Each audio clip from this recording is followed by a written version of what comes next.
Sir, much appreciated.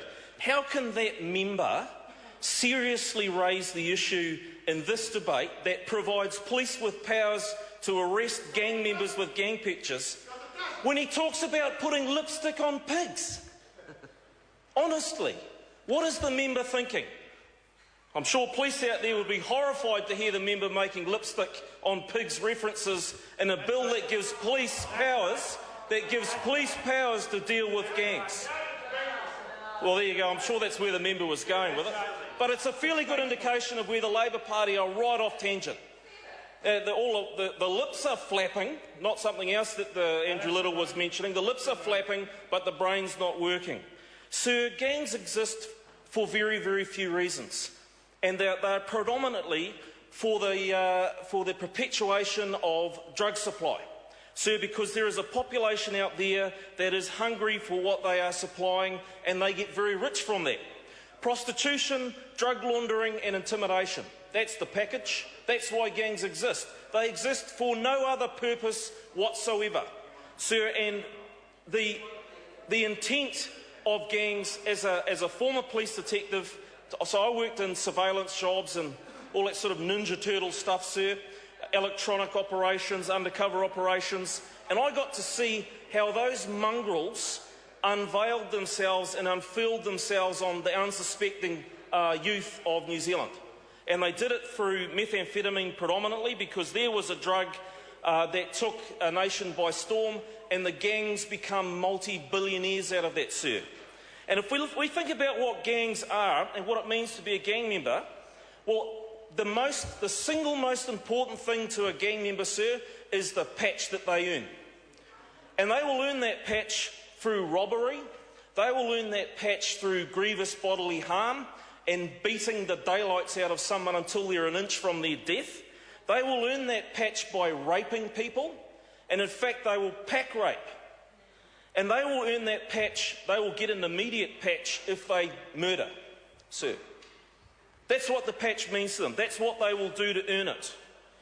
And they will stop at nothing to have that patch taken off them. And I've heard it mentioned from members on that side, oh, they could do this already. Someone in Wynn's office could tell them to take the patch off. The school principal could say, don't come onto the grounds with that patch on. Well, I challenge any member in this House to tell me how they would take a patch off a gang member who would rather die than give it up. I've tried, and I can tell members I've come out on the wrong side of that equation, and I've been in situations where members of the public have indeed endeavoured to say, Mr. Gang member, you cannot wear that in here. And they have been beaten within an inch of their life. Why have they gone quiet over there? So that is just simply not workable. It's ludicrous to suggest it.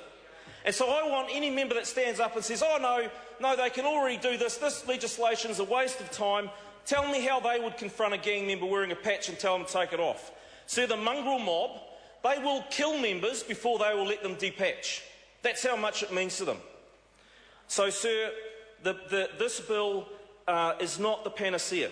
And Mr Macleay and other members right across this House have said this is not the only answer, but it is one of them. Sir, the real answer is to deny these mongrels of the opportunity to exist, and that is by having a population of New Zealanders who don't want to buy the drugs that they manufacture and supply. Sir, and if we can start making some traction there, and I'm sure this member here, Honourable Todd Macleay, will be making some good inroads into that, then we'll start seeing a difference. But this bill isn't a panacea, sir, but what it does do is go a long way towards what needs to happen, because what it says is the police have more tools. And I can tell members here that there is nothing that enthuses a police officer more working in organised crime than the ability to get in a gang member's face and make their life very uncomfortable. Sir, and this bill provides that opportunity. It sends a message, sir. It sends a message that gangs are not tolerated by community. It sends a message that gangs are not tolerated by government.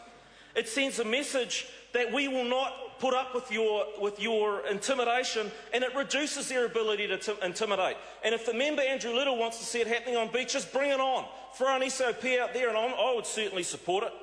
Sir, the gangs are a disgusting parasitic blight on New Zealand, on all society, sir, and anything we can do to push back on them, to deny them of the intimidation that they can wrought, all the better. I commend this bill. I call the honourable member Chris Farfui.